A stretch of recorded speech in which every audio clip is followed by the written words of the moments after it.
Aquí da inicio el programa de opinión más influyente de la radio. Las emisoras Democracia AM y XFM presentan la revista de opinión Democracia, con la conducción y dirección de Gonzalo Rosero. No puede haber diálogo sin libertad de expresión. No puede haber diálogo sin libertad de expresión. Ella es el alma de un pueblo. Sin amilanarse.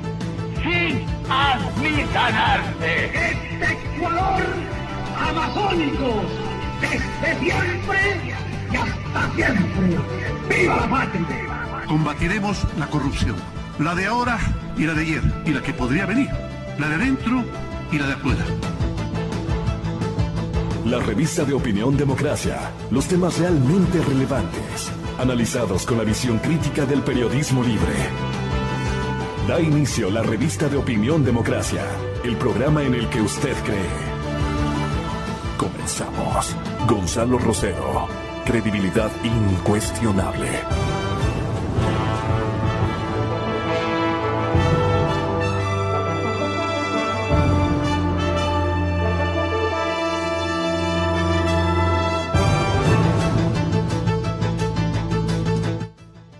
Qué cosas. Muy buenos días con todos, señoras y señores. Revisamos los periódicos, los matutinos de esta mañana y encontramos para otras épocas similares episodios, pero no de tanta audacia. Nunca explicó el expresidente Correa por qué se le ocurrió sacar de la cárcel a 3,000 personas. Se han llenado, se han repletado las cosas que un tema de esta naturaleza, Expreso de Guayaquil lo trae en su primera plana con notable primero sentimiento de extrañeza, porque no ha explicado por qué el indulto saca a la cárcel a 3,000 personas. Nuestro invitado de esta víspera, el defensor público, feliz y contento porque él fue uno de los mayores impulsadores de esto que dicen que es bastante rentable políticamente. Las 6:55 de la mañana, 3,000, aproximadamente un 10% de la población penitenciaria o carcelaria del Ecuador podría recuperar la libertad una vez que el Ministerio de Justicia elabore el instructivo de aplicación del decreto de indulto que dejó firmado el señor expresidente Correa, el último día de su mandato. ¿Cómo así escogió ese día? Sí, los condenados como mulas de narcotráfico con penas de hasta 5 años, los afectados por enfermedades catastróficas, están entre los beneficiarios, además sentenciados con apenas 60 meses o con un 30% de condena cumplida. Bueno, habrán, digamos, ejemplos de justicia, habrán circunstancias de excepción, quiero decir, pero caramba, me pongo a pensar 3,000 personas que hayan recibido la calificación, no de inocentes, pero de no culpables, de víctimas de la justicia ecuatoriana, de la mala administración o de las limitaciones de las cárceles que él nunca socorrió, por lo menos que yo haya sabido, para mejorar las condiciones de los presos. Esta sí es una actividad en la que todos podemos intervenir y todos somos morosos de obligación, de solidaridad humana. Esto es otra cosa. Bien, señoras y señores, la Procuraduría avaló el retorno de Odebrecht en el recuerdo también. Un informe fue clave para el regreso al país de la empresa, luego de problemas en la hidroeléctrica San Francisco. ¿Cómo recuerda usted esa historia, respetable doctor César Montúfar? Usted era un actor muy importante, siempre lo ha sido, pero yo digo, ¿cómo recuerda usted el retorno de esta empresa? Y el señor procurador, ¿quién era? ¿Y quién avaló ese retorno de Odebrecht? Claro que ayer me decían, no, después vino Lula, pero Lula vino ya prácticamente a ordenar. Desde el despacho del señor presidente Chávez se ideó una cosa de esta naturaleza y Lula, que se quedó sin empleo momentáneamente, se convirtió en un agente de perdones, de ventas, de una especie de embajador en tránsito por todos los países bolivarianos, haciendo una cantidad de, francamente, de negociados, ¿no? Con premios y todo eso. Allí comenzaba a podrirse, allí comenzaba a corromperse esta ola política que ha agravado la situación ética de América Latina. ¿Cómo recuerda usted estos episodios? Muchas gracias, doctor Montúfar.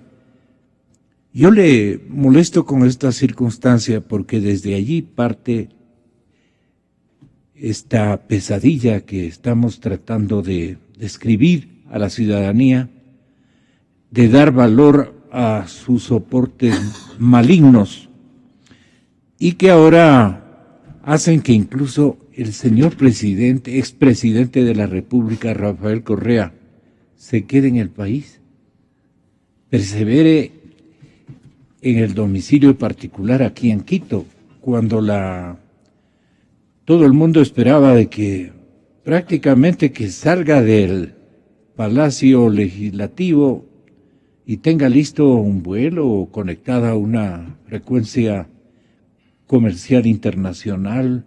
No, señor presidente, claro, fatigado por los hechos que le tocó administrar y con la pena inmensa de dejar el poder, fue a parar en una de las clínicas más importantes del IES en esta capital. Y lamentamos por ese hecho en esa ocasión. Bueno, se recuperó, qué mejor. Pero, ¿por qué persevera aquí el señor expresidente Correa?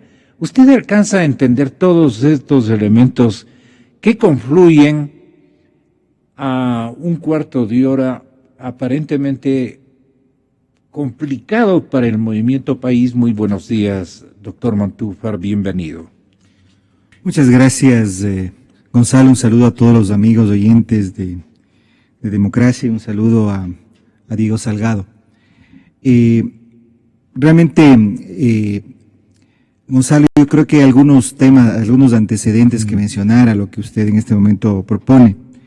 Lo primero es que estas prácticas de corrupción de la empresa Odebrecht no se inauguran en el año 2007, ni se inauguran cuando regresa esta empresa en el 2011 al Ecuador.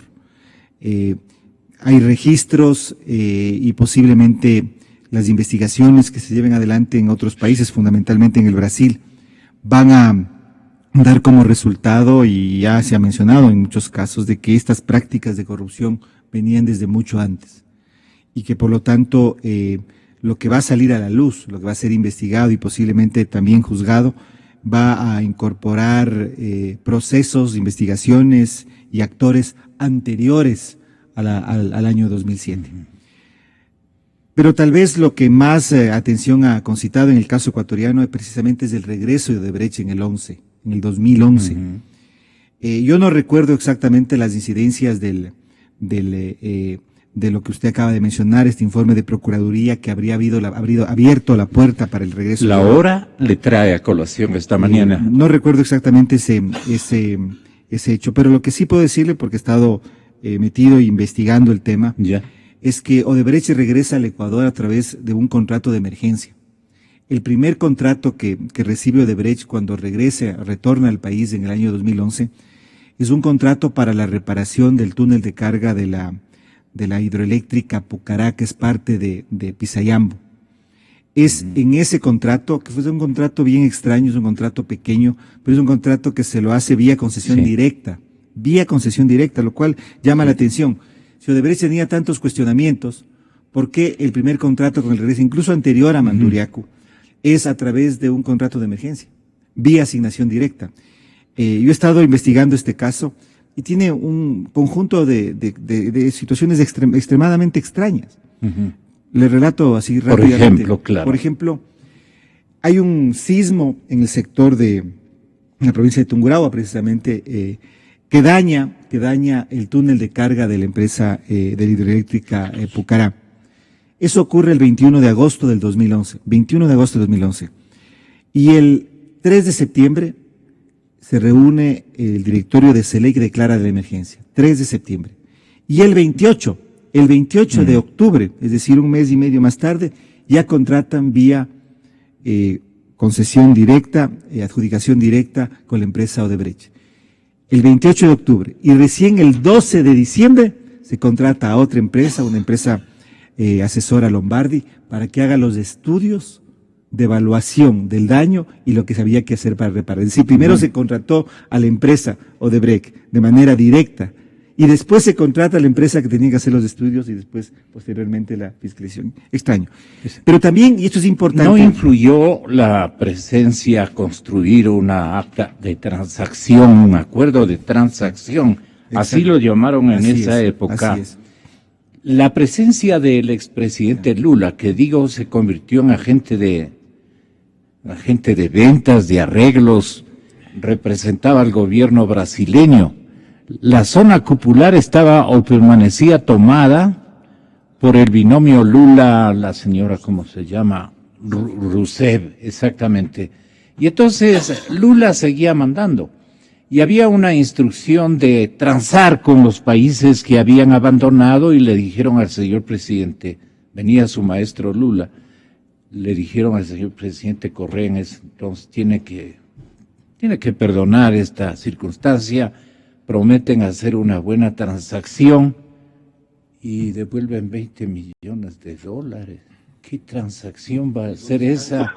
Que además nunca se supo el destino. Claro. Todo esto ya acontecía en el 2008, ¿verdad, doctor Montúfar? Sí. A ver, tal vez un poco para completar este asunto, pero lo que sí podemos decir, más allá de estos detalles que mencionaba hace un momento, y por eso, como usted conoce, yo le presenté una denuncia penal al vicepresidente de la República el 6 de febrero de este año, una denuncia penal por peculado, precisamente para que el fiscal investigue el hecho de varias circunstancias que, si me permite, quisiera en este momento relatar. Desarrollarlas. Primero, si hay un funcionario ecuatoriano, y eso lo sabe muy bien Diego, que ha tenido la mayor relación con la empresa Odebrecht. Desde el inicio del gobierno de Correa ha sido el actual vicepresidente Jorge Glass. Él fue primero presidente del Fondo de Solidaridad a cargo de las empresas eléctricas y muchos de los contratos de Odebrecht en el país en los últimos años han tenido que ver con hidroeléctricas. Después fue ministro de Telecomunicaciones, después fue ministro coordinador de sectores estratégicos y después fue vicepresidente de la República encargado de los sectores estratégicos. Todos los contratos de Odebrecht desde el 2011 en adelante, todos los contratos, a excepción del Metro de Quito y la Ruta Viva, han tenido que ver con el área de sectores estratégicos. Primer asunto que es importante. Segundo asunto, si tenemos aquí esta situación. ¿Pero qué significa insertarles sectores estratégicos? Estamos hablando de petróleo. ¿De quién estamos hablando con culpabilidad capital? Claro, estamos hablando de petróleo, estamos hablando de hidroeléctricas fundamentalmente. Es decir, la mayoría de contratos de Odebrecht, a excepción de estos dos que he mencionado, la Ruta Viva y el Metro de Quito han sido en sectores estratégicos. En segundo lugar, segundo antecedente, creo que ya no es secreto para el mundo que Odebrecht ha sido una empresa que desarrolló, como decíamos en un momento, una red de corrupción institucionalizada en su propia empresa. Solamente el Departamento de Justicia mencionó que a partir de lo que habría sido canalizado en Estados Unidos, estaríamos hablando de 35 millones, pero investigaciones periodísticas serias en el país, como la que publicó Cristian Zurita hace algunas semanas, mencionan que en el caso de Lavallato podríamos estar hablando de más de $300 millones y más de 100 funcionarios que habrían recibido estos pagos ilegales. Es decir, estamos hablando de un esquema de corrupción institucionalizado. En tercer lugar, Y a eso quizá vamos a la coyuntura del 2011. Usted ha mencionado este informe de la Contraloría, de la Procuraduría, pero hay un tema muy importante, porque en este esquema de corrupción no solamente participaba Odebrecht, participaban otras empresas, pero sobre todo participaba el Banco de Desarrollo del Brasil. Y hubo una misión que, al parecer, por declaración del propio vicepresidente, en alguna entrevista radial hace pocos días, fue encabezada por él, presidida por él, viajó a Brasil en agosto del 2011. Así agosto fue. del 2011.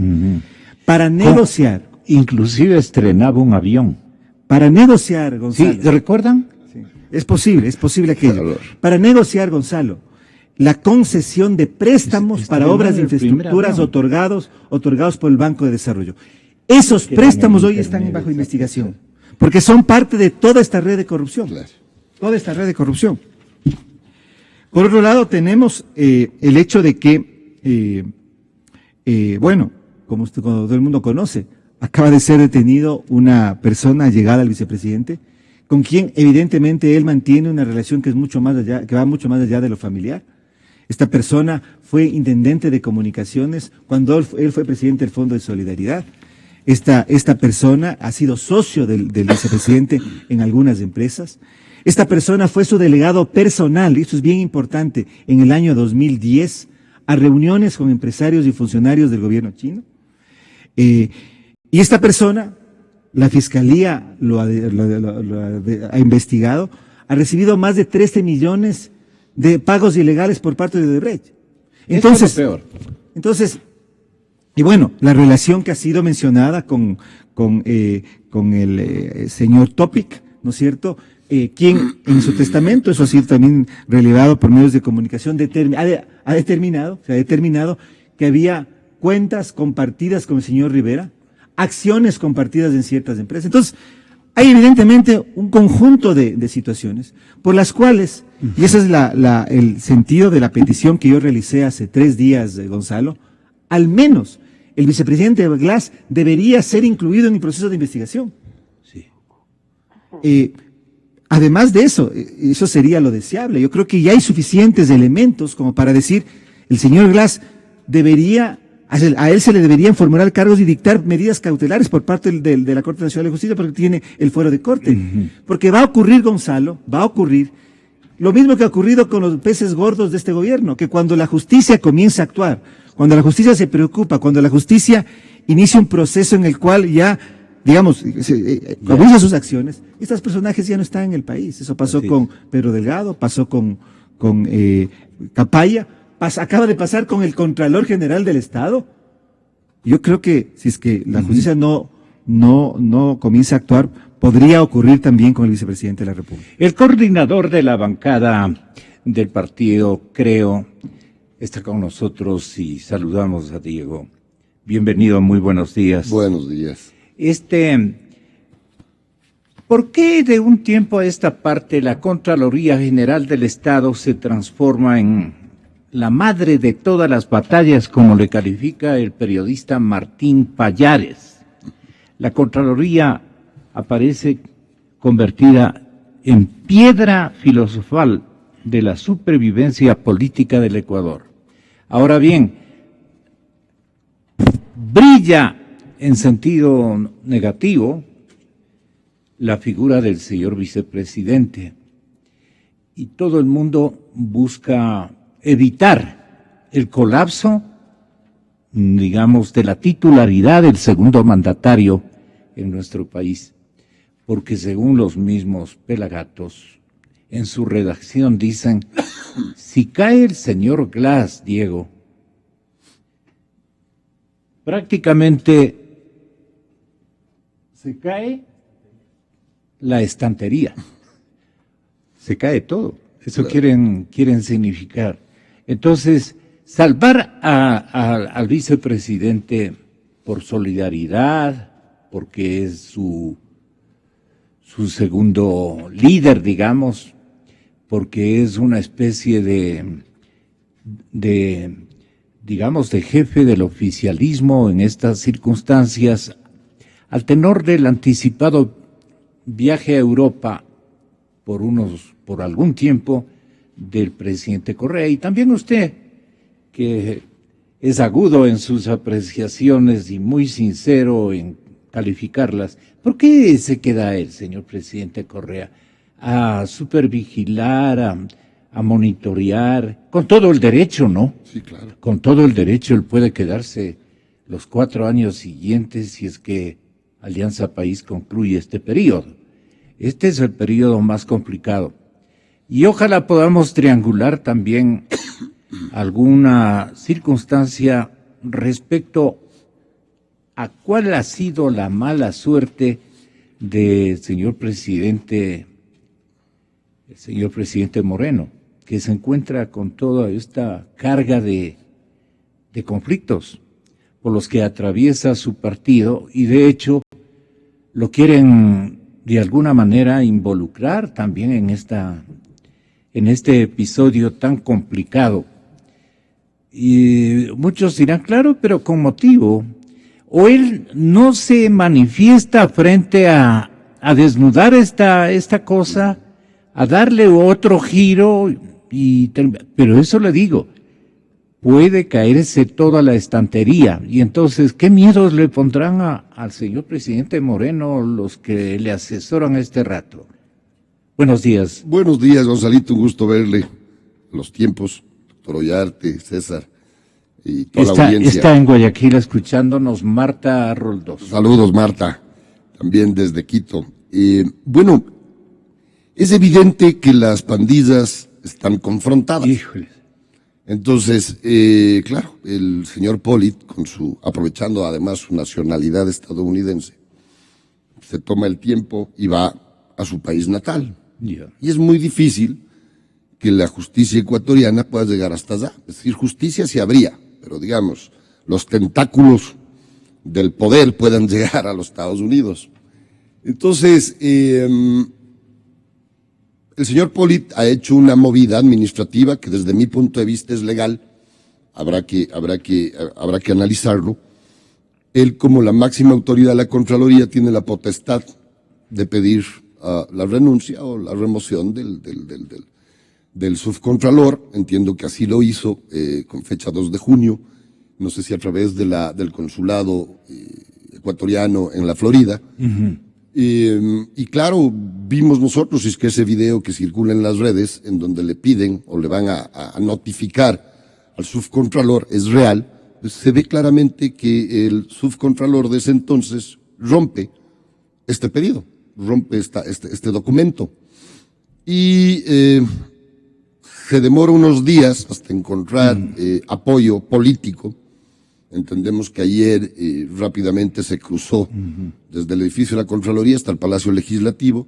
Entiendo que se reunió una hora, inclusive el presidente... Sí, lo fue a visitar, sí. No precisamente a la señora muy amiga de Pollitt, no desde hace algún tiempo. Claro. Y prefirió hacerlo con lo que él conoció. Había recibido el beneplácito del señor presidente Moreno esa noche que concurrieron los operadores de todos estos contratos a reunión en el Palacio Nacional. Entonces ahí se ganó, digamos, el beneplácito del señor presidente. Es una pregunta. Bueno, yo absolutamente desconozco detalles, peor aún reuniones privadas entre... No fue privada, fue pública. Sí. Cuando se acercaban en una hilera de funcionarios, se acercó también Celi, y eso lo que molestó al jefe de él, o a la pareja de negocios también, porque entre los dos también han estado en el negocio. ¿Usted qué sabe, pues? Bueno, son 10 años de Contralor. Entonces, yo le veo que los compadres están enojados.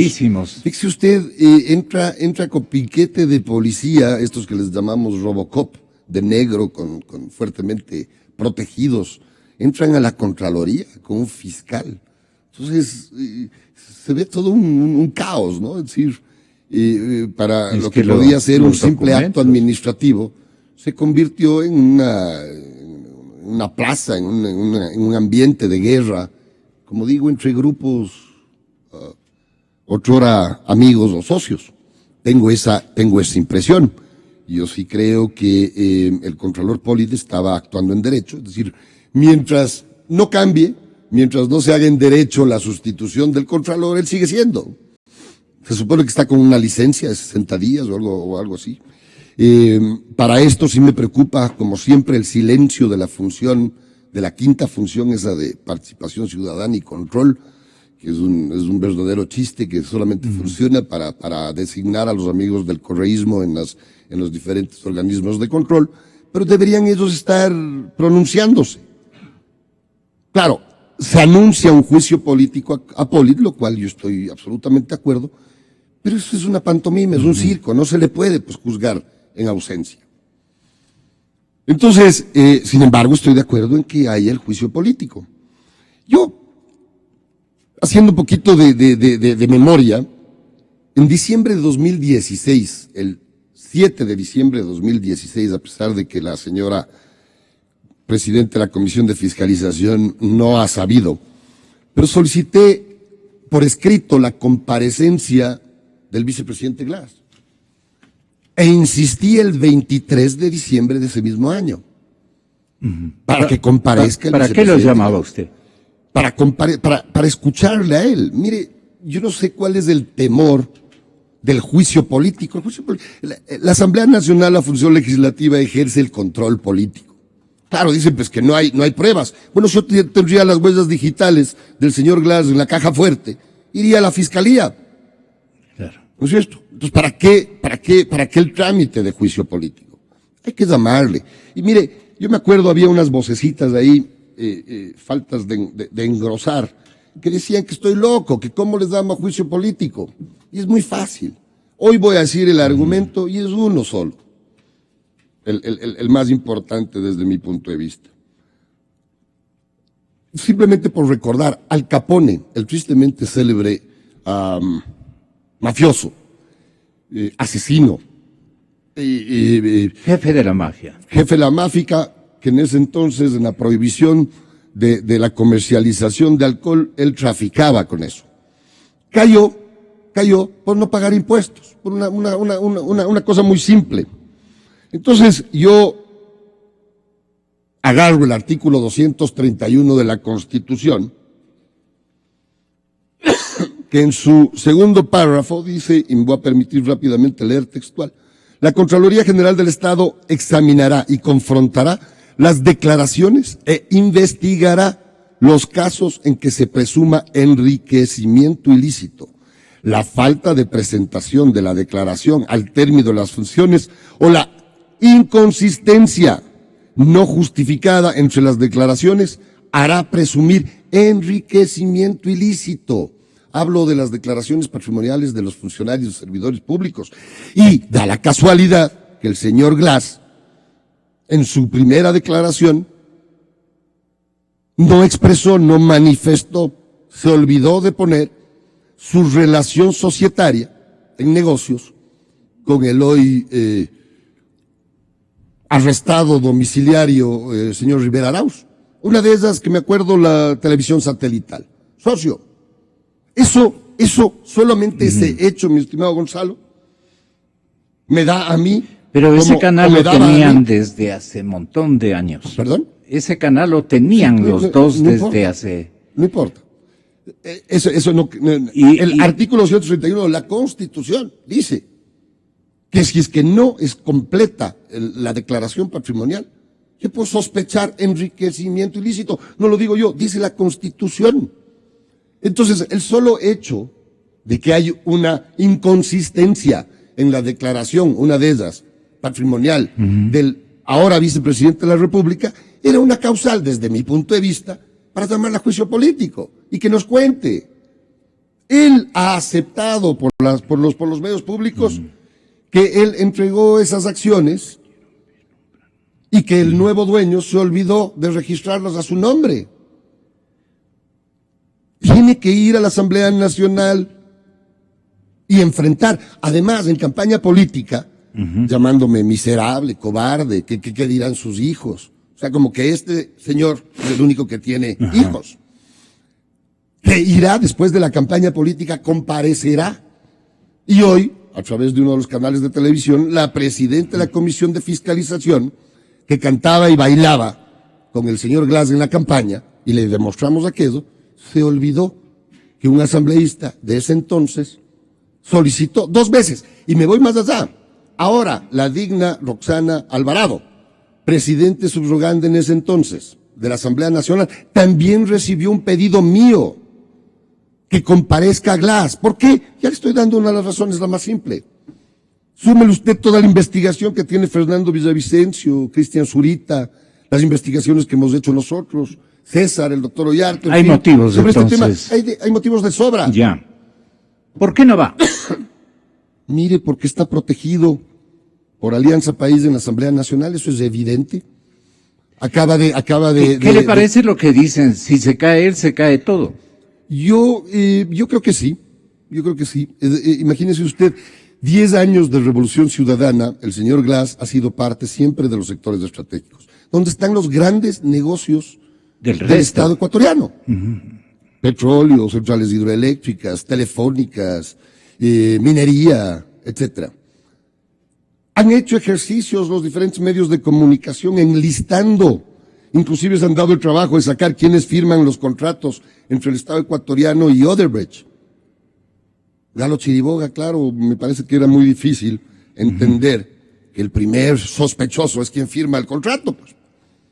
Seguramente el señor Vaca Mancheno no tiene tiempo, porque me parece que pasa más en Brasil que en el Ecuador, ¿no es cierto? Pero a detener algún fiscal o algún amanuense que le ayude a enlistar o a coger lo que ya sacan los medios públicos, los medios de comunicación. Y ahí están. Muchos de los que firmaron esos contratos, ahora son asambleístas de Alianza País. Sí. Y estoy pensando en Albornoz, Pavel Muñoz, siendo secretario... A 6 distinguidos miembros del Movimiento País, del Partido País, les hemos convocado esta víspera. Entre ellos Pavel Muñoz, pero no aceptaron estar con ustedes, o por lo menos estar con 2 de ustedes. Ese fue mi primera intencionalidad. Dejo aclarado que yo, y ellos saben, que ellos, porque también invité a mujeres. Diciendo que no, pero yo digo por el público, ¿no? El señor Pavel Muñoz, siendo secretario de la planificación o alguna cosa de estas. Dijo que tenía un desayuno ahora. Era miembro. Que le invitaba a usted, dijo. Era parte del directorio de Petroecuador. El señor Glass, miembro del directorio de Petroecuador. Y hay 2 presidentes de Petroecuador presos y uno huido. Y además también hay que recordar, de acuerdo al artículo 233, los servidores públicos son responsables por acción y por omisión. ¿Qué más necesita la Asamblea Nacional para convocar al señor Glass? Porque tal vez tenía tanto trabajo que no se dio cuenta que en Petroecuador estaban asaltando los recursos públicos. Pero también es responsable, pues, administrativo. ¿A qué conclusión llega economista Marta Roldós, usted que es tan observadora de la circunstancia política, y no necesariamente hay que vivir en Quito? Usted vive entre Quito y Guayaquil, Guayaquil y Quito, pero debe estar enterada qué realmente ocurrió al tenor del primer gran cambio que hace, en la Contraloría el señor Poli. Se da cuenta que tal vez el guión, el libreto que él dispuso para el caballero, el que dejó nombrando, el señor Pablo Celi, no se lo cumplió tras el acercamiento al grupo o al gobierno y al señor presidente Moreno. Eso parece que no le gustó se puede decir, y es una de las primeras preguntas, al Contralor de la Nación oficial, pero hasta ahora titular, digamos, el señor, o ya él está fuera de esa circunstancia por porque ha hecho méritos para que las cosas le lleven a un punto. Economista, ¿usted cómo cree que ocurrió y no ocurrió? Quiso ocurrir y no se pudo, no se construyó, digamos, un desenlace más rápido a este conflicto en la Contraloría General del Estado, hasta que Poli tiene que redactar una nueva disposición encomendando a otra persona potencialmente de mayor confianza a él y sacarle de la movida rápida, inteligentísima, entre comillas, que hizo el señor don Pablo Celi. Toda esta cosa, ¿cómo identifica usted cronológicamente de ser posible? Buenos días, economista Roldós. Buenos días. Mire, yo creo que hay una cosa clara y la cronología todas la tenemos más o menos puesta, ¿no? El señor Poli tiene razones para estar preocupado, se va a Miami. Un momento dado el señor Poli que se sentía, digamos, intocable porque jugaba con sus informes de corresponsabilidad penal, estos 2.000 informes que dice que ha mandado con indicios de responsabilidad penal a la Fiscalía, y entonces el señor Poli incluso no solamente se jactaba de eso, sino que incluso en algún momento dado en una radio habría dicho que qué pena de estos candidatos al legislador si él tenía informes sobre muchos de ellos, ¿no? Hay que ver si entre esos estaba el señor Albornoz. Pero más allá de este juego, ¿no? De que va Poli tiene que salir, empieza a ver probablemente cuál es la fortaleza de Poli de afuera para evitar que lo juzguen o para hacer que los cargos aminoren, es justamente tener acceso a todos los archivos que él ya tiene sobre funcionarios públicos con rabo de paja, y entonces pero obviamente le ponen, entra el señor Celi, probablemente ya había sido aproximado por la gente del gobierno, y eso significa que él no podría usar esos archivos, ese es como yo lo veo, y entonces lo saca Celi, pone a alguien de su confianza, y la pregunta es que estos archivos para qué han servido y para qué servirán, ¿no? Para acrecentar el poder personal del señor Poli, para poder, ¿cómo se llama? Para poder, a su vez, negociar su posición, su retorno, no retorno, o incluso el tipo de cargos que se le va a hacer. Eso es un poco lo que está. Ahora, yo coincido con Diego, si el problema es que aparentemente, en el medio de la desinstitucionalización que es el Ecuador, el encargo que le hace a su íntima amiga, más allá de las imputaciones que también se le puedan hacer a la amiga, aparentemente dentro de todo este andamiaje tan frágil parece legal, ¿no? Entonces, y digo parece legal porque aquí obviamente probablemente la Asamblea debió haber hecho caso de todo el pedido que le dijo la Comisión Anticorrupción y debió haber cesado al señor Poli en sus funciones. Todo esto lo único que muestra es cómo hace agua la institucionalidad que se creó en Montecristi. Es una institucionalidad que hace agua, que no contempla salidas, digamos, institucionales claras y razonables a una crisis como la que se está viviendo en el Ecuador. Vemos que la institucionalidad de Montecristi nos vuelve a poner supuestamente y va a resolver todas las ilegalidades y las incorrecciones que se vivían antes en el Ecuador cuando todo el mundo estaba en funciones prorrogadas y se tumbaba el uno y se tumbaba el otro, supuestamente era el gran éxito de la estabilidad, y ahora vemos que a una prueba como la que tenemos con Poli no responde para nada esa institucionalidad creada en Montecristi. La otra cosa Perdone, Marta, en Montecristi se pensaba que había que construir un fiscal y un contralor eternos, porque querían permanecer desde ese entonces en el uso del poder, pero por un plazo bastante dilatado. Y entonces toda la gente cupular de Alianza País, de todos los que asistieron en calidad de diputados constituyentes, entre ellos usted también, no se dieron cuenta a tiempo de lo que querían en qué querían convertir a las autoridades fundamentales de control.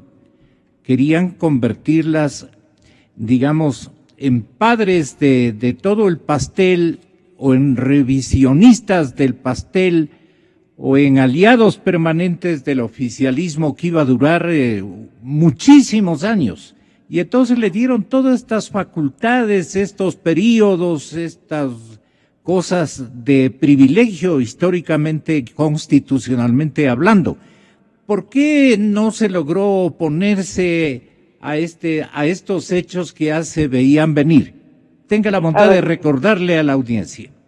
En primer lugar, yo me opuse, y eso sí lo quiero dejar extremadamente claro porque me ponen como parte de quien puso esto. No, yo me opuse. De hecho, con León Roldós el 18 de julio, además, denunciamos todo lo que estaba pasando con el famoso Consejo de Participación Ciudadana, que estaba dando paso a todo este tipo de cosas, porque en ese momento, el mismo 18, se cambiaron algunos artículos, sobre todo en las superintendencias, que permitía un control absoluto del Ejecutivo, del Consejo de Participación Ciudadana, que a su vez era quien iba a nombrar estos cargos. De hecho, yo ni siquiera voté la Constitución, cosa que siempre nos recordaba el Corcho Cordero, e hice campaña por el voto nulo de una Constitución que permitía la concentración de poderes en manos del Ejecutivo y que además había sido falsificada en varios textos. Esto ya desde 2008, mi posición particular, precisamente por la preocupación que teníamos que con esa institucionalidad, en un momento dado yo les llegué a decir a algunos asambleístas del país, que íbamos a terminar siendo Uganda. No, la Uganda vive a mí. Eso no por salvar la responsabilidad, sino por ser coherentes con lo que pasó históricamente. Segundo lugar, a mí, y me interesa más su otra pregunta que usted les hizo a los demás panelistas en este momento, sobre el tema de por qué no tocan a Glass. Porque Glass es Correa. A ver, seamos muy claros. Y Correa permanece en el país para defender a lo que usted da en llamar su socio, digamos. O sea, mire, el presidente Correa, cuando nomina a Glass por primera vez vicepresidente, Glass tenía en ese momento ya varios escándalos. El escándalo de la falsedad de su tesis, el escándalo por el cual lo denunció Galo Lara, que está en prisión y que alguna vez habría que revisar lo que pasó realmente en el caso de Galo Lara, y por el caso, y también había el escándalo, perdóneme que lo diga, que no es un escándalo de corrupción de dinero, pero sí de corrupción de la justicia, de todo lo que había pasado en el caso de el abuso sexual de su padre, de una niña menor de edad, y que tuvo incluso un hijo fruto de este abuso sexual, de esta violación de una niña que tenía en ese momento 13 años. Entonces, todo esto... Pero allí sí que nada que ver del hijo, ¿no? No, perdóneme, claro que sí. Cuando lo protegió, seguramente ese fue el pecado. No, el problema no es que haya sido el hijo. El problema fue toda la impunidad que se creó desde el poder por la relación de parentesco con el señor Glass. El señor Glass, vicepresidente actual, no tenía ninguna culpa de la violación que cometió su padre, pero de todo lo que pasó el año después, de la negativa de hacer justicia a esa criatura, de cómo dejaron fugar al padre, de cómo hicieron, incluso quiso poner un abogado, hubo una estratagema terrible de un abogado que en ese momento el señor Gianpiero Campodónico trabajaba para la CONELEC, para Glass, hijo. Quisieron poner en indefensión a la niña y se aliaron para tratar de cambiar la declaración de la niña. En eso tenía responsabilidad el señor Glass. Y es un caso muy terrible de abuso del poder contra las personas probablemente más vulnerables que existen en este país, que es una niña abusada y su bebé. Respecto a la Contraloría, economista, tenga la gentileza, ¿qué papel han jugado 4 personajes? Pablo Celi, Polis, señor presidente de la República Lenín Moreno y el expresidente de la República Rafael Correa. Perdonen por el orden, no estoy quitándoles méritos, pero ¿qué posición han exhibido los 4 personajes en esta suerte de conflicto macro que se está dando y en el que estoy seguro no habrá un acuerdo a plenitud? Mire, uno intuye que ahí hay una guerra secreta entre ellos, Pero más allá de la guerra secreta entre ellos, uno dice, ¿qué va a pasar con los archivos? ¿Qué va a pasar con los informes? Esos informes con responsabilidad penal, más de 2.000, más otro montón de informes donde a pesar de que son bastante incriminadores, no llegan a la conclusión de que hay responsabilidad penal, que esa era otra cosa de la Contraloría. Hacían un informe terrible de un montón de irregularidades y luego decían que no había ni responsabilidad penal. ¿Qué va a pasar con todos esos informes? ¿Están a buen recaudo? ¿Están seguros en medio de este tipo? O ya se lo llevaron desde la Fiscalía. ¿Y qué van a pasar en la Fiscalía? No, pero no solamente eso, tiene que haber copias, tiene que haber respaldos. Hablaban de 20 personas que van a sacar. El problema es, y ahora recuerdo a otra persona que fugó del país, que es el señor Capaya, pero el señor Capaya también involucraba a Pablo Celi en justamente estas operaciones de recibir dinero a cambio de perdones. Entonces, aquí estamos ante una cosa muy gruesa. Pero yo quiero regresar al inicio. Si nos quiere probar la Fiscalía, que tiene voluntad en este momento de llegar hasta el final, creo que debe aprovechar la gran oportunidad que le ha dado César Montúfar con su acusación y deben investigar a Jorge Glass. Y no solo deben investigar a Jorge Glass, deben investigar a Rafael Correa Delgado. Porque, perdóneme, es súper raro que en todos los países Odebrecht trataba, a través de Lula, solo con los presidentes, y que en Ecuador resulta que Odebrecht solo trató con el tío del vicepresidente. Eso es extraño.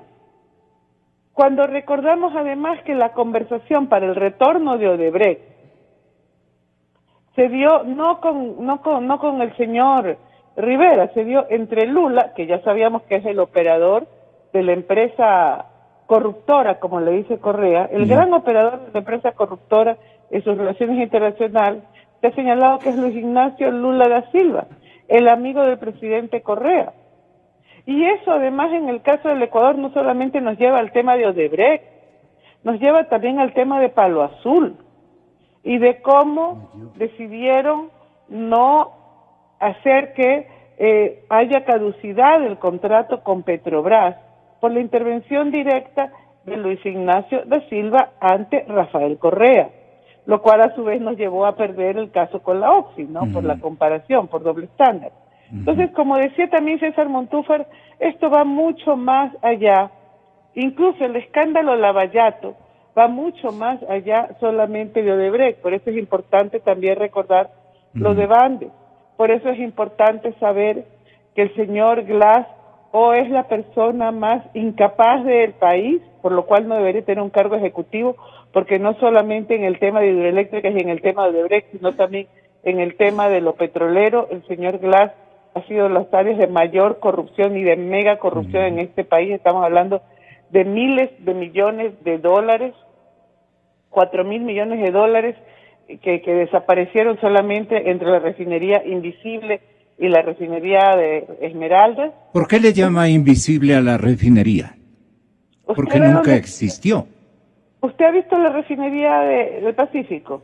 Es un macroestadio, ¿no? Es un terreno baldío, pero ¿sabe quién la ve? El señor Glass.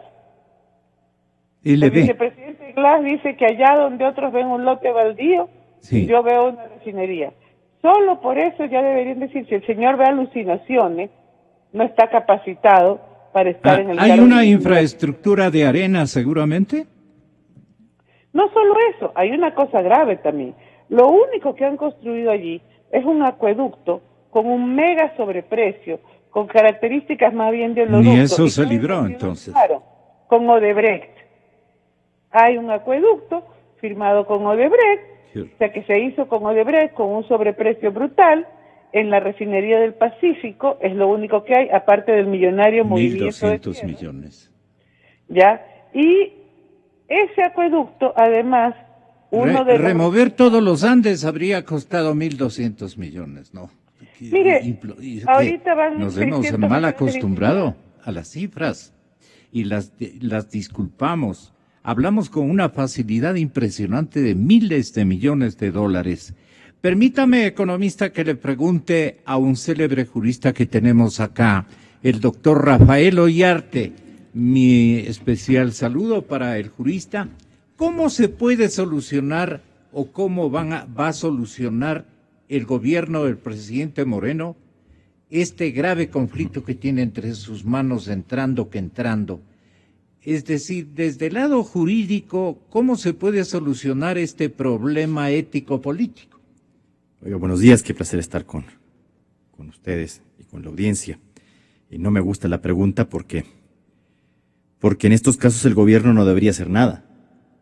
O sea, si se entiende que hay otros órganos del poder público encargados de investigar los actos de corrupción y que no son propiamente de la función ejecutiva ni sus órganos dependientes. Pero es que también Lenín Moreno es parte de la estantería. Sí, es un solo partido y ahí hay un conflicto terrible internamente. No hacer nada, es decir, no impedir, no meter la mano, no abogar por los amigos, con eso hace hartísimo. Nosotros hoy día... El presidente Moreno no debería intervenir, perdone que le haga precisar. Más allá de denunciar si conoce actos de corrupción, nada.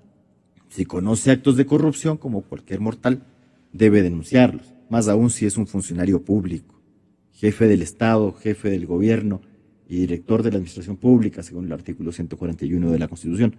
Es decir, ahí llega. Si él conoce irregularidades, debe denunciarlas, pero no está dentro de sus facultades determinar culpabilidades o inocencias. Nosotros hoy día conocemos casos que se han hecho públicos por situaciones totalmente extrañas al accionar de los órganos del poder público ecuatoriano. El caso de Odebrecht sale a la palestra por un tema, una investigación realizada en otros países, no acá. Y nosotros, esperanzados en la listita de Odebrecht, cuando los contratos se han celebrado en Ecuador. Porque, mire, los contratos de Odebrecht no son pues de 2 pesos. No son así nomás, no son cositas. Yo sé que el expresidente de la República no conocía, dice él, ni de los contratos del hermano. No le vamos a pedir que conozca y que sea medianamente serio en esta cuestión. Pero, mire, si es que hubiese alguna voluntad de investigar esta asquerosidad, lo que se debería hacer es investigar todos los contratos de Odebrecht, que tampoco son 5.000 contratos, es que tampoco es una cuestión tan compleja y tan imposible. Primero, son contratos de altísimos montos.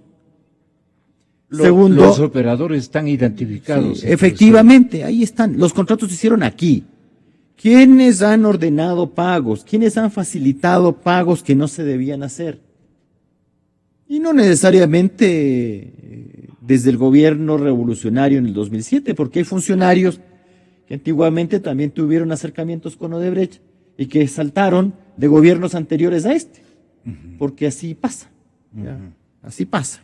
¿Los recuerda algunos en beneficio de la ciudadanía? Ay, pero es que son, a ver, ¿cuántos contratos tendrá Odebrecht? ¿40? Pues póngale 40. Es imposible para la Contraloría, para la Fiscalía, para esa cosa que se llama Consejo de Participación Ciudadana y Control Social, donde el ciudadano en nada participa y esa cuestión nada controla, hacer su trabajo. Pero nosotros estamos esperanzados en la listita, ay, que nos digan que sí podemos difundirla. Mire, eso habla mal de los órganos del poder público nacionales. Lo que hace todo eso está en manos de Contraloría. ¿Por qué el señor Celi... Perdone, doctor, ¿por qué el señor doctor o el señor Celi se empeña? ¿Cuál es el interés de seguir en un puesto que aparentemente no le corresponde? No sé si no le corresponde. Vamos. ¿Qué le han pedido a Pablo Celi? Vamos. Mire, aquí tenemos unos que no quieren obrar abiertamente. En la Asamblea Nacional da vergüenza escuchar las declaraciones de la presidenta de la Comisión de Fiscalización, decir que no se puede llamar al vicepresidente Glass a declarar porque no hay pruebas. Perdóneme, verá, usted tiene como potestad fiscalizadora de la Asamblea 2 vías. Uno, la del juicio político, ciertamente que cuando usted presenta la acusación constitucional tiene que presentar las pruebas y anunciar las que va a presentar en la fase que se tramita en la Comisión de Fiscalización. Pero cuando se trata del procedimiento documental, que antiguamente se llamaba información documentaria y no requiere ninguna prueba, solo se le llama, se le hace preguntas. Entonces, renuncian con una facilidad, yo no sé si por ignorancia o por mala fe, derechamente, cualquiera de las dos penosas, a ejercer facultades respecto de el vicepresidente de la República, que declara también alegremente que él sí iría. Yo también puedo decir que voy cuando sé que no voy a ir, pues. Eso es facilito, pues. Ahora, lo de la Contraloría. Mire, la Contraloría es un órgano importante en esta lucha contra la corrupción. Y es importante no solamente por lo que tradicionalmente ha hecho la Contraloría, que es informar sobre el uso de recursos públicos, sino porque la Constitución garantista de Montecristi, que es garantista para los que tienen poder, para ellos es una garantía genial, pues, esta cuestión. No para el común de los mortales. Porque entre la Constitución, el Código Integral Penal y otras normas, toda esta gente está mega protegida. Aquí hemos hablado de que podría existir casos de enriquecimiento ilícito. ¿Qué requiero para procesar penalmente a alguien por enriquecimiento ilícito o por peculado? El informe del Contralor. Sin informe del Contralor no puedo procesarle. 581 del Código Integral Penal. Norma abiertamente inconstitucional porque el titular de la acción penal pública es el fiscal según el artículo 195. Otra cosa son las facultades del Contralor. Pero estas cositas que la hemos venido haciendo porque comenzamos con la Corte Nacional de Justicia. Vamos a ver el origen de esa Corte Nacional de Justicia, en que aprobaron una resolución previo al Código Integral Penal exigiendo justamente ese informe. ¿Quién es el Contralor en este momento? Ahí nos dejó picados. Espéreme, ya vamos a eso. Entonces, estos delitos que constitucionalmente son imprescriptibles, peculado, enriquecimiento ilícito, no ha sido cierto que son imprescriptibles porque el Contralor solo puede informar dentro de los siguientes 7 años. Entonces, si no hay un informe, chao. Ahí quedó tu imprescriptibilidad. Más allá de las sinvergüencerías de otorgar indultos a gente que cometió peculado o cosas por el estilo. Pero bueno, ocurre que el Contralor Pollitt, que viaja mucho, ¿no?, estuvo de visita oficial en el Ecuador para la transmisión del mando. Y al día siguiente se fue, 25. Con licencia que le ha otorgado ¿quién? Porque creo que me parecería una muy mala idea que el Contralor se otorgue licencias a sí mismo. ¿A quién se las ha pedido? El señor viaja mucho. Yo por eso he insistido, Contralor no hay, hace rato no hay. Es que tiene que controlar negocios en Norteamérica también, tiene... Pero señor, en la ciudad de Nueva York tiene el 25 de mayo un complejo de negocios aquí, bastante grande. El 25 de mayo aquí Manzana no estaba. Y nos salen con la especie de que el 25 de mayo le había removido al subcontralor Celi. No voy a criticar el sistema de designación de subcontralor, que debería ser distinto, pero ese es. Y ocurre que el señor, no estando acá, supuestamente ha removido al subcontralor Celi. ¿Dónde está la acción de personal? Porque en Contraloría las acciones de personal se guardan. Es decir, no es que no hay. Yo entiendo que si hubiese el acto de remoción, lo hubiesen enseñado, pues. Porque lo que ha hecho el imprudente señor Celi al romper la notificación es romper una boleta, pues. Entonces, como que a mí me van a notificar con una demanda o con una glosa, yo la rompo y listo, ahí está. No es cierto. No tiene ningún efecto esto de romper cosas. Una imprudencia, no pasa de ser eso. Entonces debe estar. ¿Dónde está? Asoma una declaración juramentada ante el cónsul del Ecuador, creo que en Florida, como que si yo puedo destituir a alguien o removerle a alguien vía declaración notarial. Pues no es así. Pero bueno, también resulta harto extraño que si yo le removí al señor el día 25, estando con licencia, que no podía hacerlo, ¿cómo remuevo yo a alguien pues con licencia? Si estoy en goce de licencia, no estoy en ejercicio del cargo, no le puedo remover. Tengo que estar en ejercicio de las funciones. Necesariamente tiene pero que por estar supuesto, aquí. pues, si yo no estoy ejerciendo el cargo, ¿quién ejerce las facultades? Estar aquí, el titular. Espérame un rato. Espérese. Ocurre entonces de que hay una remoción. Digamos que es cierto, ya, sí, hay la acción de personal, existe. Pero el subcontralor no es pues un oficinista, no es un chofer de la institución, no es alguien así nomás como para olvidar notificar una importante acción de personal, porque además si yo me voy de viaje y no voy a estar como acostumbro en el Ecuador, ¿quién va a asumir las funciones? El subcontralor. Perdóneme, a mí me resulta muy poco creíble que tenga que pasar casi 2 semanas para que yo le notifique con el acto de remoción. ¿A quién? Al subcontralor. O sea, no al guardia de la entrada, pues. No a un funcionario de segundo orden, sino al subcontralor. Es decir, yo le he removido el 25 y el 2 de junio recién se me ocurre que tengo que notificarle al señor. Pero perdón, ¿y cuándo acontece esto de la notificación al subcontralor? Cuando se produce ese choque entre contralor y fiscal. Porque el fiscal lo involucra en estos temas de Odebrecht. Y resulta que el contralor, ¿qué dice? Que él primero había emitido un informe con indicios de responsabilidad penal en contra del fiscal y que había presentado la denuncia. ¿Dónde también estará eso? Porque se ha firmado eso por parte del abogado del contralor Poli. Pero yo no he visto, o sea, ni por redes sociales ha circulado algo de esta naturaleza. Pero bueno, eso demuestra cómo está la cosa.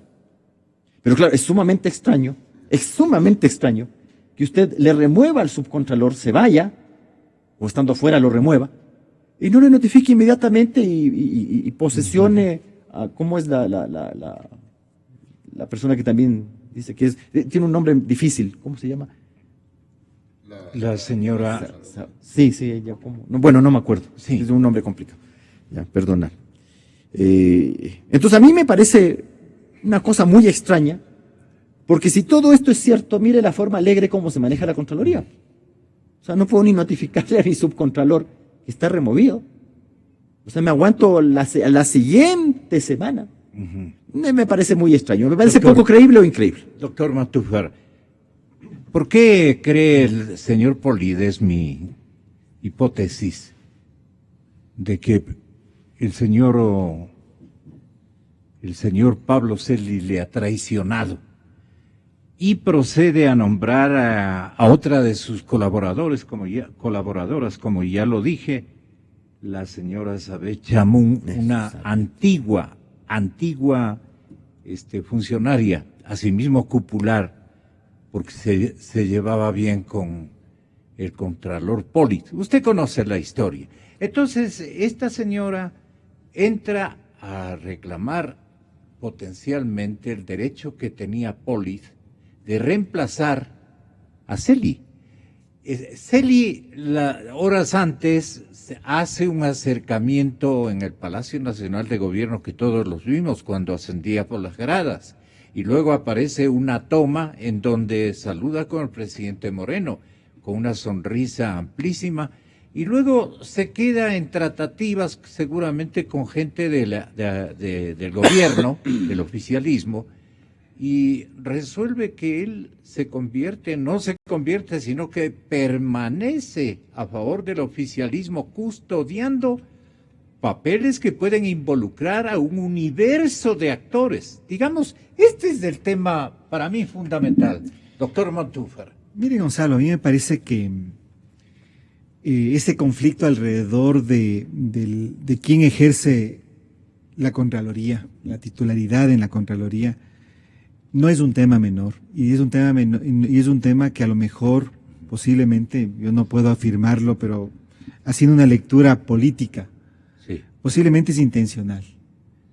Es decir, el que no esté claro quién ejerce las funciones de Contralor en este momento, no sabemos si es Polit, no sabemos si Polit va a regresar, no sabemos si es Celi, no sabemos si es esta señora Chamún que ha designado.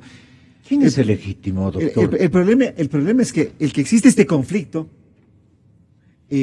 paraliza a una institución que es clave en este momento en que necesitamos una investigación seria. La institución que custodia los documentos que probarían todas las trafacías que se han hecho en estos 10 años. Exactamente, es la que tiene los documentos, los informes, las evidencias, pero además es la institución que, y en eso coincido plenamente con lo que dijo Rafael hace un momento, que tiene que emitir los informes que dan vía para que se puedan iniciar los procesos judiciales por peculado.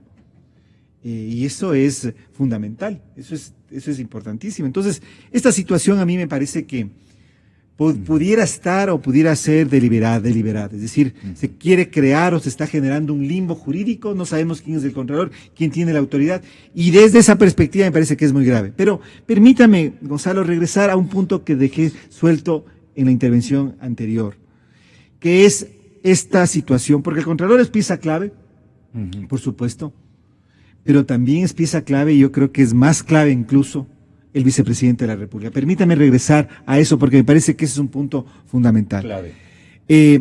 Yo olvidé dos cosas en mi intervención anterior, de por qué todos los dedos, todas las direcciones, todos los caminos conducen a Glass. Uno es el tema de los contratos. Si uno revisa los contratos con Odebrecht, los firmados por el Estado ecuatoriano, yo he revisado parte de los contratos desde el 2011 en adelante. Se encuentra con un patrón que ya fue denunciado por la Comisión Anticorrupción en el caso de Manduriacu. Y es que la Comisión Ciudadana. La Comisión Nacional Anticorrupción. Es que Odebrecht gana concursos o recibe concursos o firma concursos por asignación directa por el régimen de emergencias de la Ley de Contratación Pública. Pero cuando gana los concursos, gana con un precio más favorable que el de los competidores. Pero inmediatamente, y durante la ejecución del contrato, esos contratos son reajustados en innumerables ocasiones, superando ampliamente el precio inicial. En muchos casos superando el límite que establece la Ley de Contratación Pública para los ajustes de contratos. La Comisión Nacional Anticorrupción denunció que en el caso de Manduriacu, el contrato inicial de 124.881.000 creció a $227.389.000. Sí, tuvo un incremento impresionante. Eso pasa con todos los contratos. Y si Jorge Glass es el encargado de los sectores estratégicos y no estaba consciente de eso, entonces, ¿de qué estamos hablando? Y lo segundo que me olvidé de mencionar, que tiene relación con Caminosca, que es un tema fundamental, fundamental. Esta empresa Caminosca es una empresa ecuatoriana con una amplísima trayectoria que fue comprada por una empresa australiana. Y esta empresa australiana comienza a darse cuenta que hay manejos irregulares y frente a eso presenta una denuncia en un centro de arbitraje en Miami. Esta denuncia se la presenta, esta denuncia y en esta denuncia se contiene información que es terriblemente comprometedora para el vicepresidente de la República, porque allí dice que él habría recibido pagos ilegales. ¿De parte de quién? Y de parte de Caminosca. Caramba. Y esta información no es controvertida por los acusados. Ya se produce el primer. Ellos no desmienten la información que está allí en su contra. Y entonces ya hay un primer laudo. Perdone, pero ¿a través de quién Caminosca? A través de quienes eran sus directivos y anteriores propietarios, que son las personas demandadas o denunciadas por Cartno en este centro de arbitraje internacional en Miami. Este caso tiene que ver con Caminosca en Teochipilatón, cuya primera fase fue construida por Odebrecht. Caminosca también participa en el tema de Manduriacu. Caminosca también está en Refinería del Pacífico. Es una empresa que ha tenido múltiples contratos con el Estado, entre ellos he mencionado 3 en que coincide con Odebrecht. En el caso de Manduriacu, por ejemplo, Odebrecht dice o argumenta que tiene que reajustar los contratos porque los estudios iniciales de factibilidad y el diseño elaborado por Caminosca no era el correcto. Entonces aquí hay una intervención. Entonces a lo que voy es a esto, y es a que todo apunta al señor Glass. Y por lo tanto la Fiscalía lo menos que tiene que hacer es vincularlo al proceso de investigación, que no ha hecho. Diego se preguntaba por qué la Asamblea no le llama a comparecer al señor Glass para que rinda declaración. Yo pregunto, y le pregunto al fiscal, ¿por qué no lo vincula al proceso de investigación al señor Glass si todo conduce hacia él? No puedo en este momento decir que él es culpable, no. Yo no estoy diciendo eso, lo que estoy diciendo es que es lo obvio, es lo obvio. Señor, no obstante, digo yo, el señor fiscal general de la República, el doctor Vaca, viaja al Brasil a traer otros nombres de operadores y no se queda, digamos, afrontando la situación de que todas las cosas van a dar al vicepresidente. Entonces, en lo que quiero concluir, eso es lo que dice usted. Exactamente. En lo que quiero concluir es que en este momento lo que tiene que hacer la institucionalidad del Estado es hacer lo que está y dice la Constitución. ¿Qué le debe la Fiscalía al país? Bueno, yo creo que la Fiscalía durante el periodo de Galo Chiriboga le debe... No, sí. Pero me parece que en este momento el fiscal general tiene que vincular a Jorge Glass al proceso de investigación. Como él tiene fuero de corte, eso es la petición que yo he realizado. Tiene el presidente de la Corte Nacional de Justicia, o frente al presidente de la Corte Nacional de Justicia, hacerse una formulación de cargos y dictarse medidas cautelares. Porque de lo contrario, y eso advierto, va a suceder lo mismo, podría suceder lo mismo que ha sucedido en otros casos. ¿Qué supone usted, Diego? ¿Existe este momento como acción de grupo? A ver, me explico. ¿Cuál es la preocupación mayúscula que prima, que reina este momento en el partido de gobierno? Porque a todos se los ve extremadamente preocupados y llevando claro la circunstancia, no digo que conjuntamente con el presidente Moreno, pero también el señor presidente deja pasar al punto que le comienzan a hacer unos artículos que dice arrancada y parada. ¿Usted lo ha leído? No leí. Sí, arrancada de caballo, parada de burro. Ya comienzan a dudar de que el señor presidente Moreno, que debería actuar independientemente de las consignas de su partido, en nuestra opinión, porque la fe, el entusiasmo y la credibilidad que gestó en la masa social ecuatoriana el señor licenciado Moreno, nuestro presidente, él dice que somos todos, digamos, militantes de un presidente o como debería ser, ¿no? Sí. Pero que demuestre. A ver, pues, pero demuéstrenos de que usted está por nosotros. Así es. No por el partido. Esa es la parte labrada. O el señor presidente, como decía el doctor Ollarte, nada tiene que hacer sino mantenerse en su línea y no en la del partido político, ni sumarse a ningún tipo de estratagemas colectivas, digamos. Así es. Yo coincido, todo apunta a Glass. Glass es el funcionario de la Revolución Ciudadana que ha estado en funciones 10 años, y esos 10 años, de una u otra manera, siempre frente a los sectores estratégicos. Fondo de Solidaridad, Ministerio de Telecomunicaciones, Ministerio de Sectores Estratégicos, en fin. En 2010, la empresa Odebrecht regresa. Cierto es que el presidente o el expresidente Correa les sacó del país, en fin, pero regresa y se firma un acto un acuerdo transaccional entre el Estado ecuatoriano y Odebrecht. Y entre otras cosas, Odebrecht acuerda pagar $20 millones, usted nos recordaba. Y esos $20 millones no sabemos a cuenta de qué y a dónde fueron a parar. Fíjese, para que hayan separado o hayan expulsado, o la figura que hayan utilizado para que Odebrecht, la empresa corruptora, salga del país, antes de eso, el mismo Contralor Pollitt había levantado ya glosas y multas. Había señalado 8 glosas culpables. Sin embargo, regresa Odebrecht, paga $20 millones, no sabemos en dónde está. Y se evaporan las glosas y las multas. Entonces, sí, claro que el Contralor Pollitt tiene mucho que decir. Es decir, eso no existe, pues. Una cosa es que regrese, pague sus multas, en fin. ¿Quién le ordenó que anule las glosas? ¿Quién le ordenó? ¿Cuánto costó que se anulen las glosas? ¿no? Es decir, costos administrativos, económicos, legales, ilegales, en fin, todo eso. Yo no sé qué espera, sinceramente, insisto.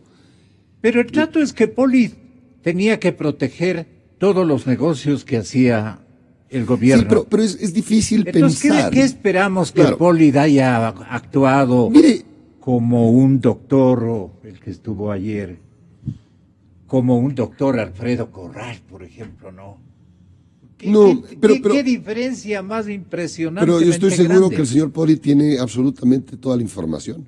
Fíjese, en enero... Pero es que se disgusta Y seguramente se fue llevando, o sea, que no piensen que porque le dejan a Celi tienen copias de guardián, en el exterior, claro. van a lograr algo. Una tiene en Fíjese, Roma, otra tiene en Nueva York, otra tiene dos en la exámenes, Florida.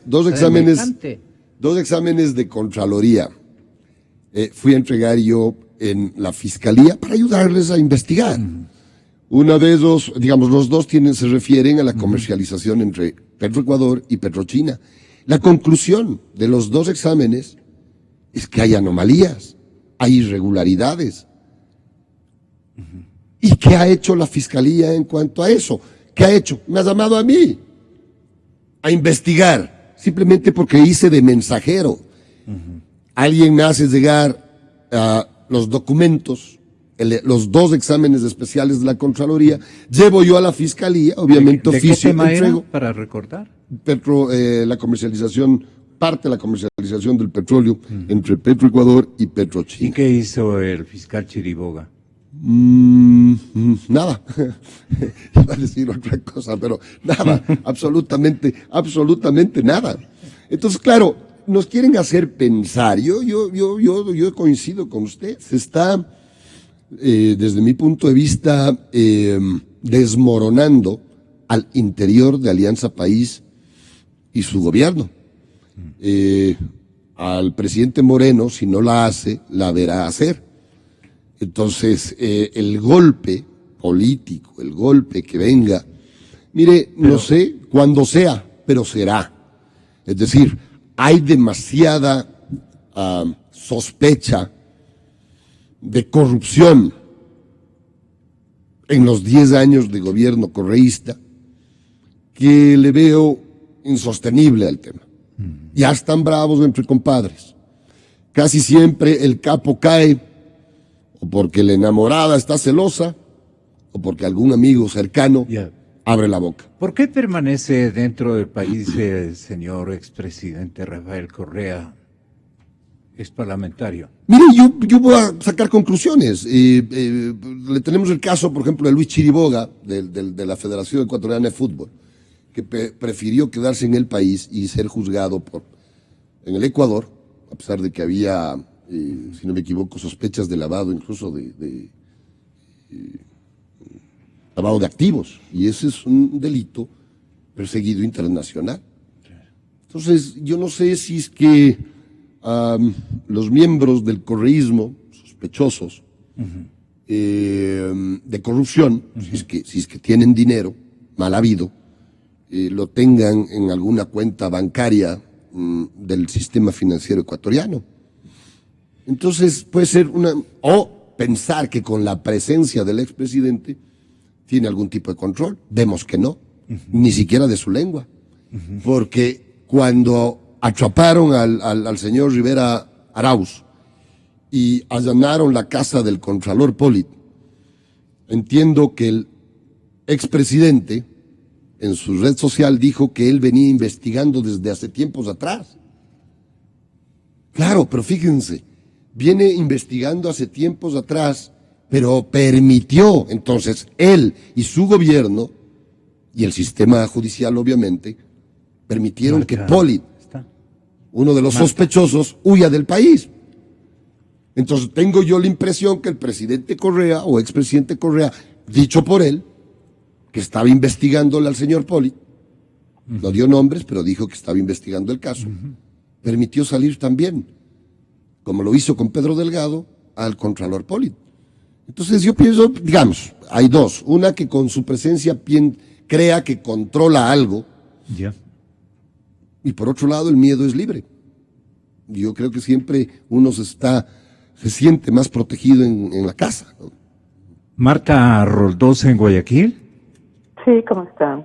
lo que quiera decirnos, economista.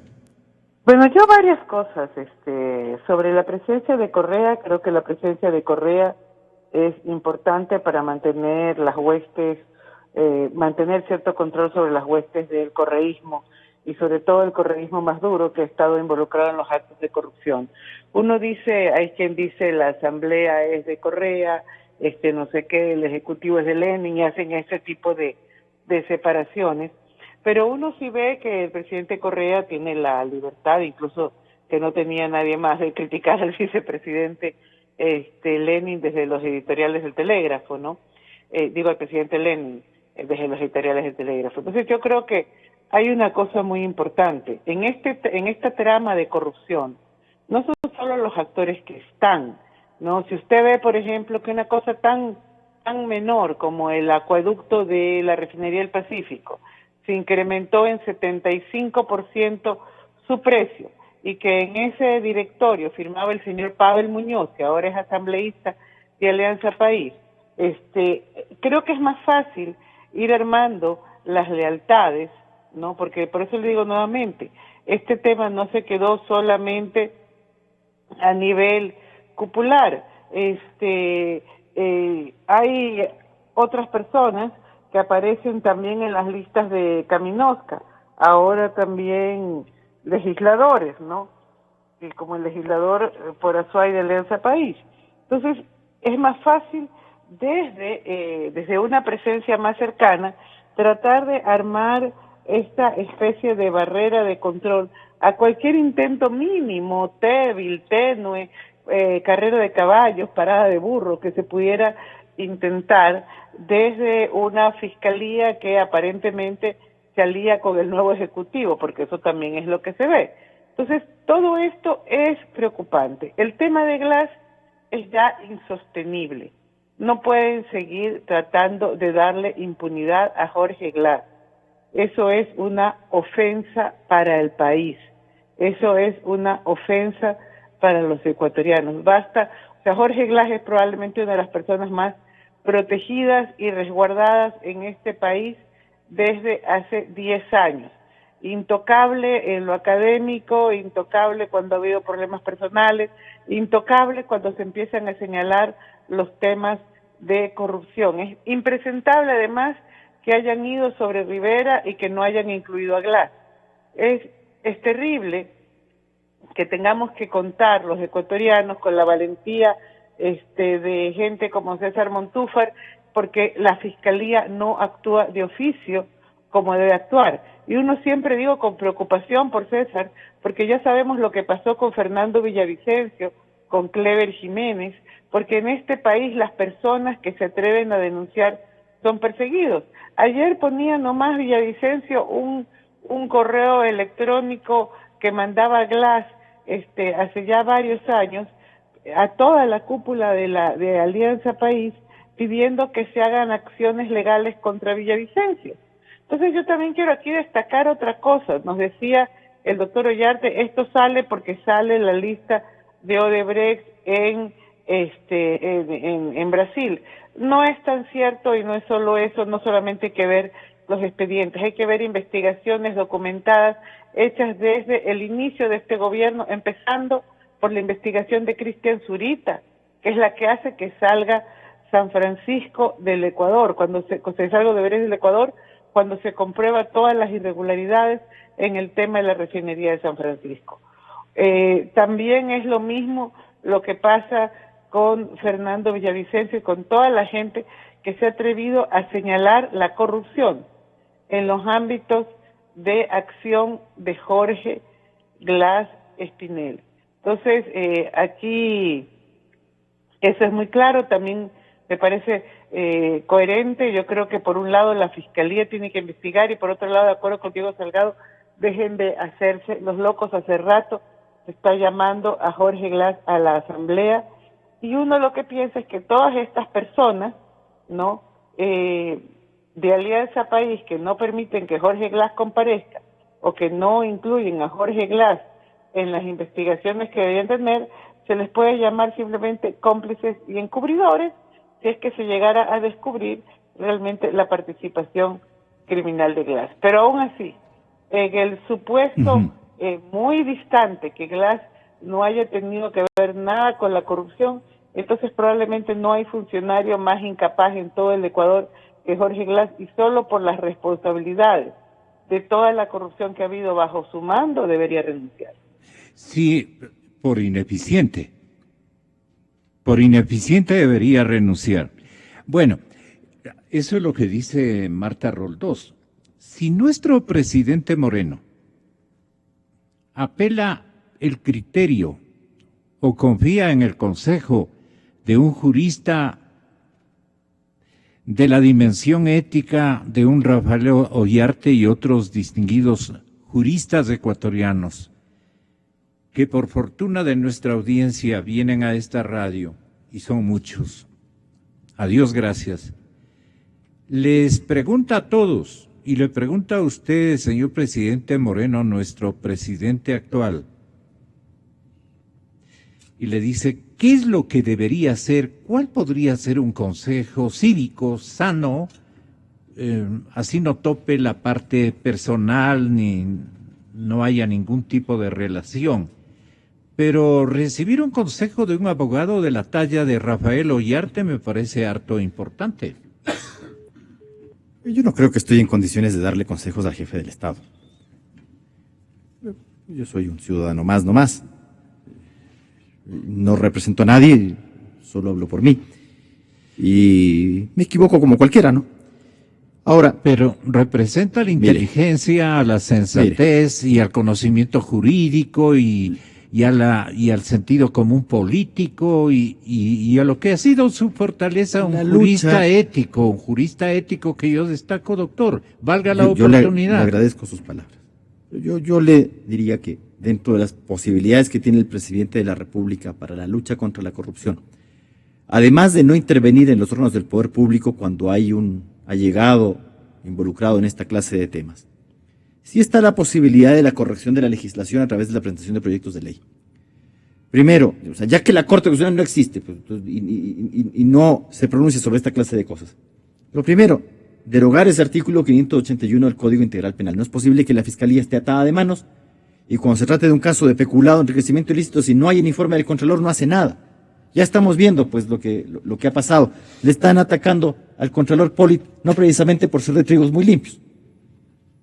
Ya no estamos en los tiempos de los contralores anteriores, pues mire, lo que usted decía, Alfredo Corral Borrero, Genaro Peñuvalde, Juan Carlos Paiduti, Marcelo Merlo Jaramillo, Benjamín Terán Barea, Hugo Ordóñez Espinosa, el general Solón Espinosa, Ayala, Víctor Hugo Vallas Valle. Ve esos nombres, pues. Entonces, mire, nosotros creemos en Ecuador que la cosa de que con los concursos usted arreglaba el tema de los nombramientos, eso no es verdad si no importa cómo se nombra. Exactamente. No importa cómo se nombra, sino a quién se nombra. Los concursos hoy día son la mera excusa para nombrar a X y luego decir que bueno ha sido el concurso, pues no ha sido culpa mía. Qué diferencia, ¿no? Mire, eliminar... ¿Qué debe hacer el presidente Moreno? Bueno, primero proyecto de ley para eliminar este 581 del Código Integral Penal. Segundo, esta cuestión de que lo que antiguamente era peculado, estos temas de contratación directa, pues, esto que uno está viendo, ¿de dónde están saliendo estas cuestiones de Odebrecht? Contrataciones directas, ¿no? Concursos amañaditos, este tipo de cosas. Antiguamente eso era peculado, pues. Hoy día es trafiquito de influencias, pues. Un delito sancionado con hasta 5 años de privación de libertad y que prescribe, y que no se puede perseguir en ausencia. Luego, ya que él es además jefe del partido, porque así somos nosotros, él es presidente de la República y preside su partido político, no impedir pues la facultad fiscalizadora de la Asamblea. Porque ya con la Constitución de Montecristi, más la ley de la función legislativa de 2009, es bastante complicado pues ejercer potestad fiscalizadora, por ejemplo, respecto del caso del vicepresidente de la República, porque se requiere doble calificación de la acusación constitucional. Una calificación que señala la Constitución, que es de la Corte Constitucional, digamos, si la da, Y la primera calificación, que es previa según la ley, la del CAL, la del Consejo de Administración Legislativa, dominado naturalmente por el movimiento oficialista. Entonces, si las cosas no pasan por ahí, pues bueno, fiscalizar.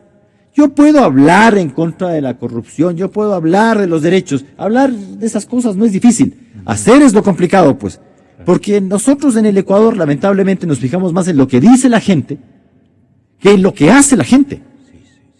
Entonces ya el bla bla bla de los funcionarios estuvo bueno, porque esto que ha hecho la Asamblea, no sé, esta semana, la anterior ya ni me acuerdo, de lanzarse acuerdos en contra de la corrupción y toda esta cuestión, y a la vez impedir que comparezca a contestar preguntas un funcionario que está obligado a contestarlas, porque además aquí el funcionario la hace fácil, ¿no? No contesta, se enoja, se ofende, y el ciudadano no puede ni preguntar, lo que ha dicho también doña Marta Roldós. Atrévase a denunciar la corrupción a ver cómo le va. Entonces, fortalecer la institucionalidad, no hacer este tipo de cosas de, ¿cómo se llama? Frente Anticorrupción. Mire, con todo respeto, es entendible que desde la ciudadanía, en virtud del artículo 83.8 de la Constitución, se organicen estas comisiones de la lucha contra la corrupción, porque es un deber ciudadano. Pero que sea el propio órgano del poder público, en este caso el presidente de la República, que reconozca que las instituciones han fracasado en la lucha anticorrupción. Contraloría, Consejo de Participación Ciudadana, pero una cuestión impresentable, ¿no? Y que me diga que hay que crear un frente anticorrupción. Yo, francamente, no lo entiendo, porque él es un órgano del poder público que está diciéndome entonces que los órganos constitucionales que están encargados de esto no sirven. Entonces, ¿cómo se está manejando el tema de los nombramientos, del ejercicio de facultades? Entonces yo tengo que decirle a un grupo de ciudadanos, vengan, además, pone ahí unos nombres de gente que ni ha preguntado, y que luego naturalmente dicen, bueno, no estamos para esto. Y me pone a otro grupo que son del propio movimiento gubernamental. No, pues. O sea, si vamos a crear un frente anticorrupción con gente que es independiente, que sea objetiva, imparcial y que tenga conocimiento de causa. Pero si yo voy no tiene estrategas adecuados. Porque además, mire, aquí ya ha pasado de que cuando desde el poder se nombran comisiones investigadoras, cuando el resultado no es el que gusta al que la ha conformado, procesos penales y condenas, pregúntele al señor Chambers. No es que el señor se puso ahí de loco, lo han puesto. Pancho Huerta también. Entonces, claro, entonces yo te pongo ahí, entonces, ¿para qué te pongo? Para que me digas lo que yo quiero escuchar. Para eso no necesito ningún frente ni ninguna cuestión de esto. Solamente, vea, respetando la Constitución, la parte que nos gusta y que no nos gusta. Al presidente Moreno en esto que él estuvo geográficamente lejano, pues, ¿no? En las épocas en que ocurrieron estos asuntos. Bueno, hay asuntos que eran cuando él era vicepresidente de la República. Tampoco vamos a ser tan cándidos, ¿no? Entonces, sí hay cuestiones. Y además siguió siendo funcionario del gobierno, independientemente de las dudas que se tenían respecto de dónde salía el dinero que financiaba su estancia en Ginebra. Es una cuestión tampoco respondida, pero bueno, así es, ¿no? Ya nos hemos olvidado también de ese tipo de cosas. Entonces, no es que, perdóneme, no es que es aquí un tercero ajeno a la contienda que nada tiene que ver, porque no es tan incauto. No, a ver, yo no estoy diciendo que si es incauto o no es incauto, lo que estoy diciendo es que tampoco podemos decir que nada tiene que ver en el tema. A ver, además, son órganos del poder público. Y cuando uno dice que no tiene nada que ver en el tema, no estoy diciendo que esté involucrado en los asuntos, sino que tiene que investigarlos dentro del ejercicio de su cargo. Él hoy día es el presidente de la República. Él dirige la administración pública. Y naturalmente entiendo que no querrá ser salpicado por esta clase de cuestiones, porque además esa gente sigue en el cargo. ¿Quién era el que decía que el Contralor Polito era un excelente Contralor, un gran Contralor, que merecía la redesignación? No dice nada, tuitea ahora, pero... Porque claro, yo hago las cosas y luego, perdone que lo diga, político nacional, perdone que lo diga, hago las cosas y luego me desentiendo. Ya. Dicen que los japoneses cuando cometen un error se hacen el harakiri. Aquí nos hacemos los... Sí, uno de mis invitados que se frustró no tenerlos aquí, dentro de la gente que respalda al señor expresidente Correa, al señor vicepresidente de la República actual, al partido de gobierno que ejerció las funciones de secretario particular del señor presidente de la República es el doctor Omar Simón. Ahí también le consta, lo tengo en la línea. Muchísimas gracias por atendernos, doctor Simón. Pero a usted también le invité. Dentro de las 6 personas que indistintamente yo les llamé al teléfono a invitarles a este programa para que haya un vis a vis, un debate equilibrado, digamos. Así sea duro, cada uno con su verdad, pero equilibrado en cuanto a las oportunidades de atacar y defender. Entonces, Omar Simón, ante mis preguntas reiteradas en este programa, que he dicho reiteradamente, ¿por qué es que el presidente Correa permanece en Ecuador? Tiene la respuesta. ¿Verdad, doctor Omar? Muchas gracias por contestarla. Bueno, como usted sabe, tenía una situación perfecta. Sí. Yo le dije que no faltaba más, que tenía esa prioridad. No le escucho en la señal. Lo que nos va a decir es, creo que se cortó la llamada. Más rapidito, señor, más rapidito, porque con eso estamos terminando.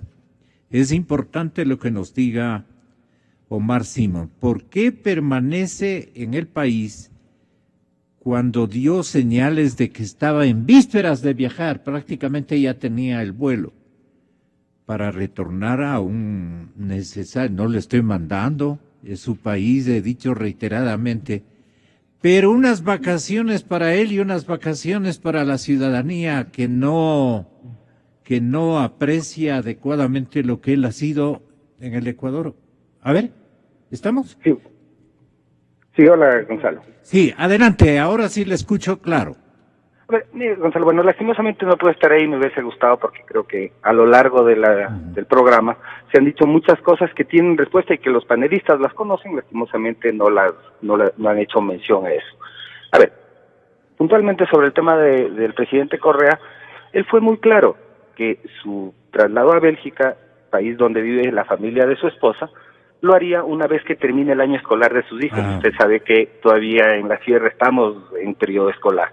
Creo que eso lo dijo además varias veces en Enlaces Ciudadanos. Entonces no entiendo sinceramente por qué esta cosa de poner este halo de duda, de incertidumbre, de especular, me parece que es muy malo para su programa, para sus panelistas, de siempre partir de una especulación, cuando hay información objetiva y hechos reales, que todos sabemos, ¿no? Son de conocimiento público. ¿Por qué permanece, señor presidente, en el Ecuador? Ya le dije, tiene un hijo que es edad escolar, su esposa trabaja en un colegio en la capital, perfecto. Y el año escolar no ha terminado. Lamento no haberme dado cuenta de aquello.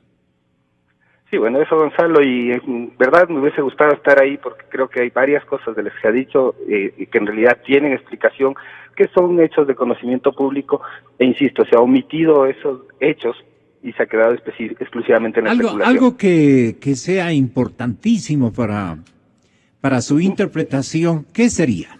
Mire, por ejemplo, Marta Roldós habló sobre el caso de Glass Viejo, del padre del vicepresidente de la República. Yeah. Lo que se conoce públicamente, no lo que se publica en las redes o en esos portales electrónicos, es que el señor fue sentenciado, condenado a la máxima pena referente al delito que cometió, y adicionalmente, y obviamente al ser una persona de la tercera edad, se aplicó esta norma que tiene la norma penal ecuatoriana sobre la prisión domiciliaria. No entiendo por qué se pretende que en el caso de este señor el tratamiento sea distinto al de cualquier otro caso, en cualquier otro delito referente a personas de la tercera edad o adultos mayores.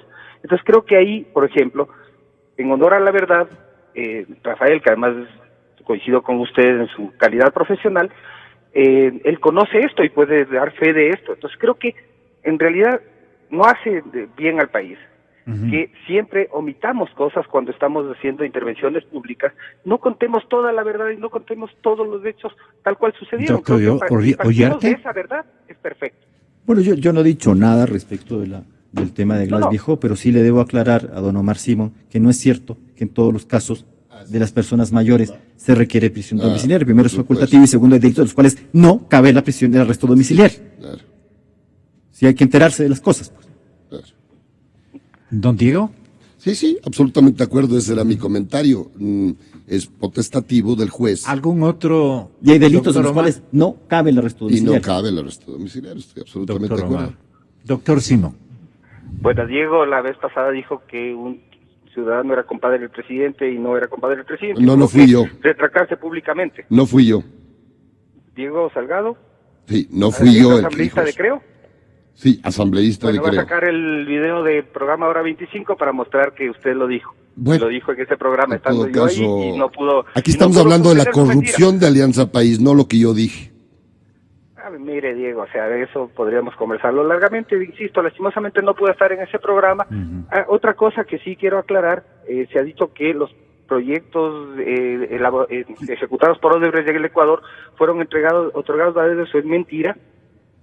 Eso es mentira. Exclusivamente un proyecto que fue declarado en emergencia de un túnel en una hidroeléctrica. Más bien les invito a un frente a frente el próximo lunes si Diego se mejora de su gripa. Y se le ha oído bien y creo que mejoraré. Así es, hasta el lunes. ¿Qué le parece, Omar? Gonzalo, el día lunes sigo con el tema que le comenté el día de ayer. Puede ser el día martes o cualquier otro día de la próxima semana, con gusto. ¿Sería el martes tal vez? Yo no quiero desperdiciar una oportunidad de tenerlos aquí a los dos. Para confirmarle yo con mucho gusto, porque tengo que salir para la ciudad. Ajá, correcto. Pero le confirmo, con mucho gusto. Por supuesto que sí. Bueno, muchas gracias por la atención. Muchas gracias por la atención. ¿Algo adicional, final, doctor Uriarte? No, yo creo que además que está bien que se hagan estos programas, que venga don Diego Salgado, ¿no? Porque los políticos y los funcionarios tienen que dar explicaciones. Y la oposición tiene una función que es cuestionar, pues. Y cuestionar no es malo, pues todo lo contrario, está en la Constitución además. Fortalecería la democracia. Exactamente. Y me parece estupendo que venga don Omar y nos haga algunos señalamientos y algunas precisiones. Porque pues entonces la contratación con Odebrecht ha estado estupenda. Entonces, no sabemos de dónde. Y el gran problema es porque claro, lo que ha dicho César Montúfar de este tema de que, claro, participo en concursos, pongo el precio más bajo y luego con reajustes resulta que se duplica. Acabo de ver, hay un precio ahí de 124 que se hace 220. Por favor, pues. ¿Ya? Entonces, ¿quiénes son los funcionarios que autorizan esta clase de cosas tan alegremente? Gracias. Un abrazo a todos. Yo creo en la radio, creo en la verdad, creo en Nexa FM. Inicio de espacio promocional y publicitario.